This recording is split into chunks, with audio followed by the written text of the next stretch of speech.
Oi, pessoal. Boa noite, ou boa tarde, ou bom dia, horário que você estiver assistindo esse vídeo.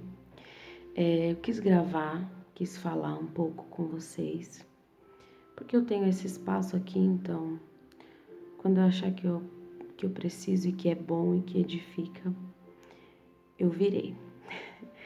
A gente não foi pro culto hoje, porque a gente tava com bastante dor de cabeça, meu marido e eu, mas eu falei com ele, né, que depois que a gente colocasse os bebês para dormir, que eu queria fazer um momento de adoração, sabe? Porque eu sinto falta.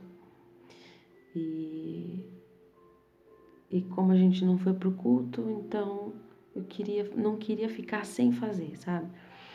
E a gente pôs os bebês para dormir, coloquei os meus louvores, né? Os louvores que eu tô amando escutar no momento, que eu sinto a presença de Deus assim nitidamente e de uma forma doce e agradável.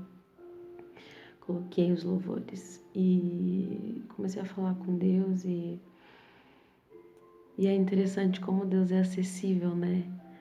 Você não precisa marcar um horário ou um lugar para encontrar com Ele. O lugar secreto é onde você tá e você convida Ele para chegar, né? Você fala assim, vem, né? Você é bem-vindo aqui. E como é bom, né? Sentir a presença de Deus, como é bom sentir que Ele chegou, sabe? Muda, o ambiente muda, a atmosfera do lugar que você tá muda. E como é bom, como é gostoso, porque Deus ele preenche, né, a gente? Ele chega e ele preenche. Como diz aquele louvor, né? És o amor que enche as lacunas do meu ser. É exatamente isso, sabe? Ele preenche as nossas lacunas. Lacunas essas que por muitas vezes a gente quer preencher com outras coisas.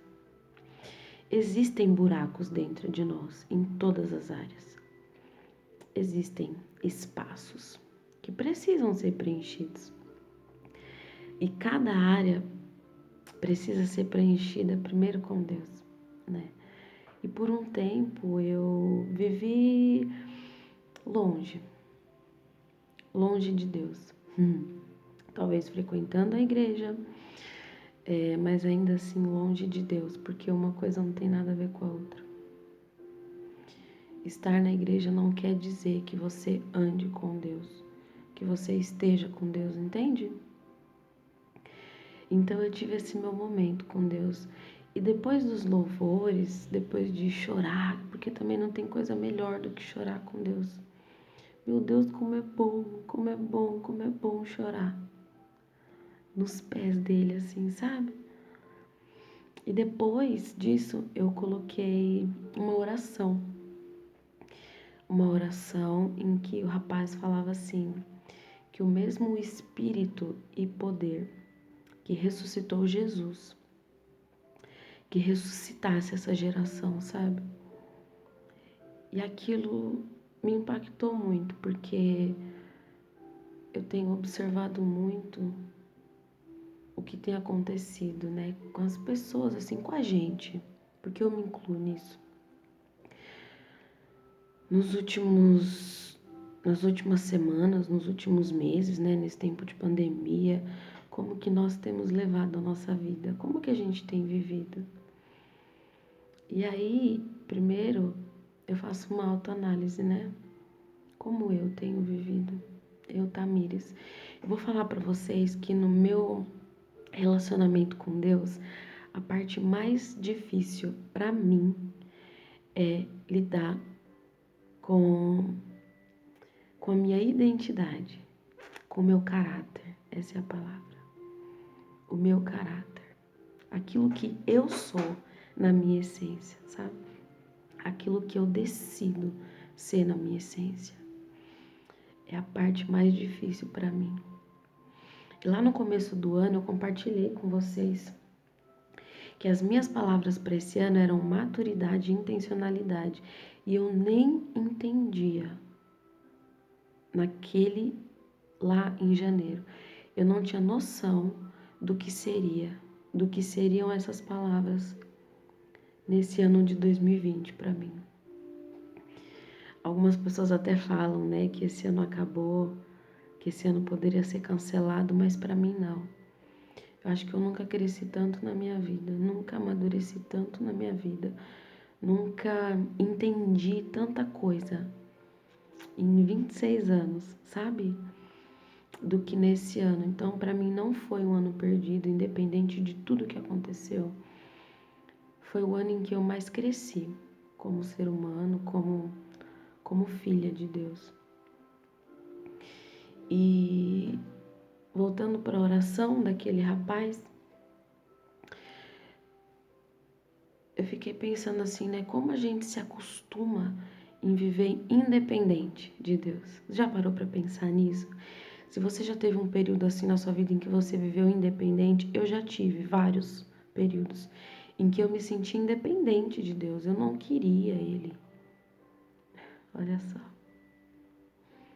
Eu não queria Deus. Ou então, eu queria Ele, mas com limitações. Eu não queria Ele por completo. Eu queria um Deus limitado, que se limitasse às minhas vontades, ao que eu queria, entende? Um Deus que é santo, soberano, absoluto. Eu queria que Ele se limitasse às minhas vontades. Que loucura, né? Mas às vezes a gente vive assim. Às vezes a gente vive uma vida morna. E a gente sabe o que Deus fala sobre o morno, né? A gente sabe o que Deus fala sobre o morno. E eu não sei você, mas eu não quero ser vomitada por Deus. É pesado pensar isso, parar e imaginar isso. É pesado demais, sabe? Ser vomitado por Deus. E quando esse rapaz, ele falou isso na oração sobre ser o mesmo Espírito e o mesmo poder que ressuscitou Jesus dos mortos, que ele viesse e ressuscitasse essa geração.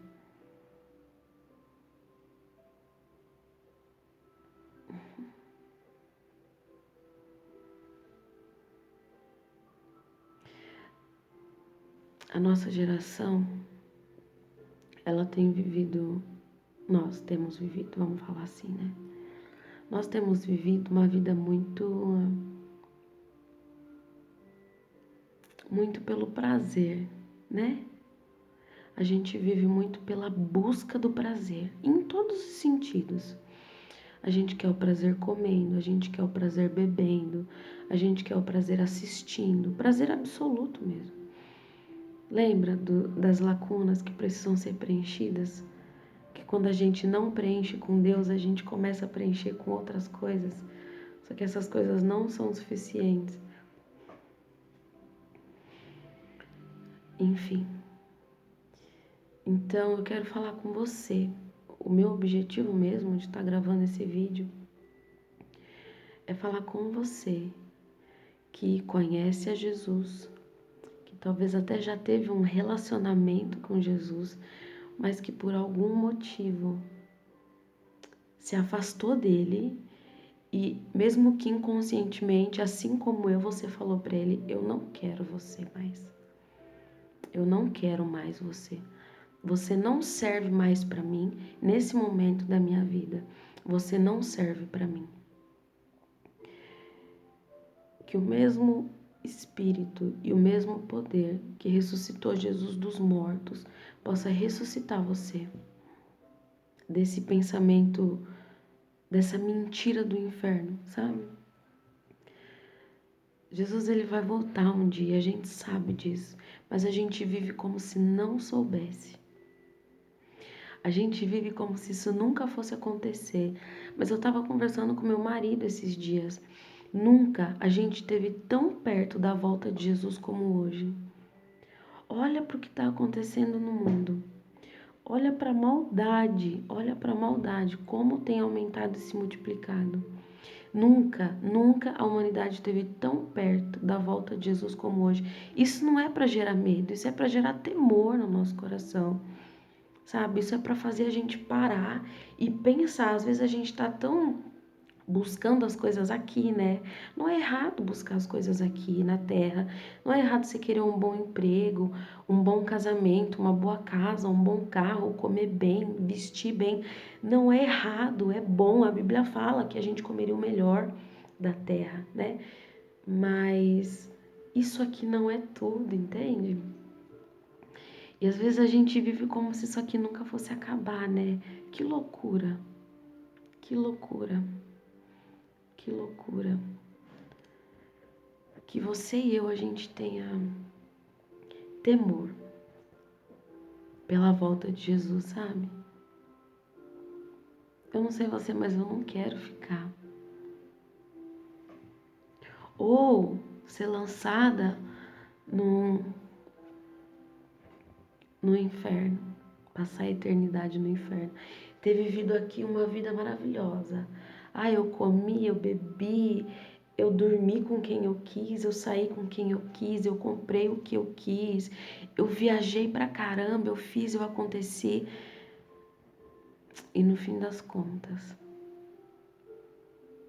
tudo isso aqui não ter valido de nada, sabe? Eu desejo do fundo do meu coração.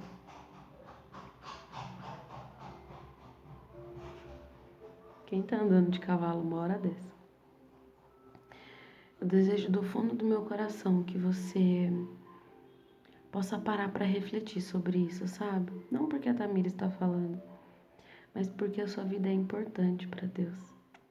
Deus, ele não tá preocupado por onde você andou, com quem você andou, o que você fez, o que as pessoas pensam sobre você. Deus não tá nem aí para nada disso. Ele só te quer de volta. Ele só quer você de volta. Ó, ele te ama. Ele criou você. Deus sonhou com você. Isso é lindo. Deus, ele projetou você. Ele criou você com amor. Te chamou de filho. E aí, em algum momento, você decidiu ir embora. Assim como eu já fiz várias vezes. E ainda assim, ele te quer de volta. Ainda assim, ele quer você de volta. Nada aqui vale a pena se for tirar a nossa salvação. Nada que vale a pena se for tirar a nossa... Nada, nada, nada, nada, nada, nada aqui vale a pena. Entende? Eu sei que às vezes pode parecer difícil voltar, né? Pode parecer estranho, tipo, parar e falar com Deus. Ainda mais quando você passou um bom tempo sem fazer isso. Mas entende o que eu vou te falar agora. Ele tá só esperando você falar, Deus, olha, eu sei que eu andei distante, mas eu tô com saudade. E eu preciso de você de volta. A Bíblia fala que ele não rejeita um coração quebrantado. Entende? Ele vai vir correndo. Ele vai vir correndo, porque ele tá só esperando. E ele vem, e quando ele vem, ele preenche as lacunas do nosso ser. Ele transborda, assim, ó, dos nossos vãos. Aqueles que a gente tenta preencher com tanta porcaria. Com tanta porcaria. Então, só volta, sabe? Só volta. Não pensa. Ai, mas será? Ai, mas como? Não pensa, só volta, só fala assim, Deus, onde você tiver, só fala assim, Deus, eu sei que eu andei longe, mas eu tô com saudade. Eu tenho vazios que eu sei que só o Senhor preenche. Eu tenho dores que eu sei que só o Senhor pode curar. Eu tenho algumas cicatrizes que ainda doem, que eu sei que só o Senhor pode me sarar por completo. Não tem nada que Deus não possa fazer, entende? E se você chamar, ele vai vir correndo, porque ele tá com saudade de você. Ele tem saudade, ele tem ciúmes da gente. Então faz isso agora, aonde você estiver, faz isso agora, tá bom? Faz isso, não espera não. Sai do vídeo, fecha o seu olhinho assim e fala isso, tá? E depois me conta como foi o seu encontro com o seu papai. Eu acho lindo chamar Deus de papai. Eu acho lindo chamar Deus de papai. Porque é isso que ele é. Ele é um bom pai. Ele é um bom pai. E ele, tudo que ele deseja é um relacionamento com a gente, sabe? Desconstrói as crenças que talvez você formou sobre oração, sobre adoração. Deus é simples. Deus é simples. Ele não precisa de muita coisa, não. Ele que criou tudo, ele não se impressiona com nada, entende? Ele é simples. Sabe com o que ele se impressiona? Com o nosso coração quebrantado. Um beijo.